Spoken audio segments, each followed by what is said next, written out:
మహాశివుడు తన శౌర్య పరాక్రమాలను ప్రదర్శించిన 8 ప్రదేశాలను వీరట్ట స్థలాలంటారు. వీటిని తమిళంలో అష్టవీరట్టనం అంటారు.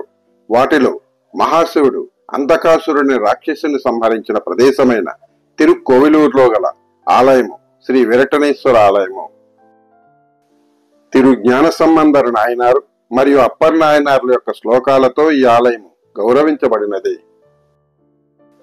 ప్రఖ్యాత శివభక్తులైన 63 మంది నాయనార్లలో మైపొరల్ నాయనారు మరియు నరసింగ మానై రాయర్లు ఈ ప్రాంతంలో జన్మించారు.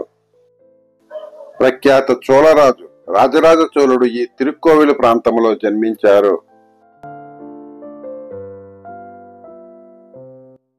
ఈ ఆలయంలోని దుర్గామాత యొక్క విగ్రహాన్ని నల్ల గ్రానైట్ రాతితో చేసినప్పటికీ కళ్ళు మాత్రం మానవ కళ్ళులా తెల్లగా ఉంటాయి.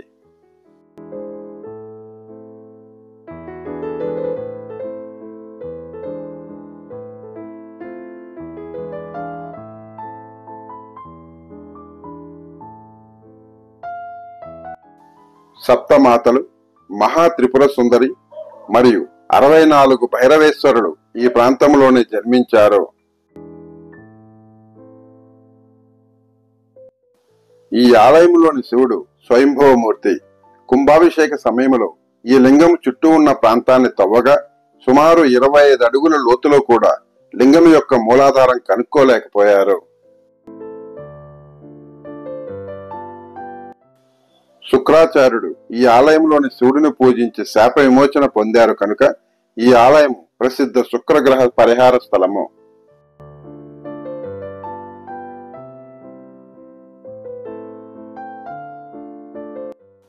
ఈ ఆలయం వాస్తు శాస్త్రం ఉనికిలోకి వచ్చిన ప్రాంతం కనుక భక్తులు తమ ఇండ్ల నిర్మాణాలను ప్రారంభించే ముందు ఈ ఆలయంలోని స్వామిని పూజించి ఆశీర్వాదం పొందుతున్నారు.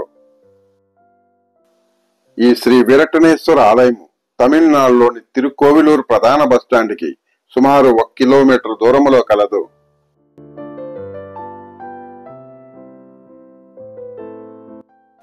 ఈ ఆలయ పూర్తి సమాచారం కోసం యూట్యూబ్ సెర్చ్ లో 43 శివక్షేత్రం శ్రీధర్ రాజన్ టైప్ చేయండి.